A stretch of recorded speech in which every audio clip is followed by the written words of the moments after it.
It gives us insight into our origins. What is the history and origin of the solar system? And liftoff of OSIRIS-REx.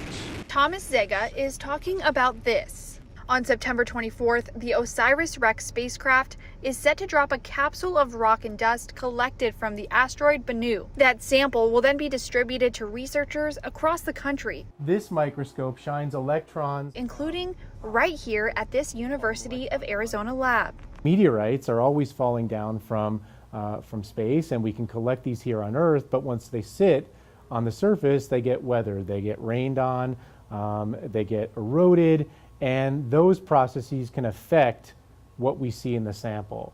Zega says the specific sample is monumental because they know exactly where it's coming from, and it's in the perfect condition to be studied. We don't know which asteroids these come from. We don't have provenance for these meteorites, and so missions like OSIRIS-REx provide that key link. Zega says in preparation for this sample, his team has been studying the asteroid for a very long time, learning everything there is to know, so they can hit the ground running when the sample finally arrives in October. We've even mapped and imaged that asteroid because for several years before we sampled it, we were in orbit around it, imaging it, measuring its composition with spectrometers. So we know exactly where this sample comes from. We know its context. We know its spatial relationships in the broadest sense. This research will be done in these labs on campus, breaking it down all the way to a microscopic level to get to the core of this asteroid, hoping to piece together the origin of space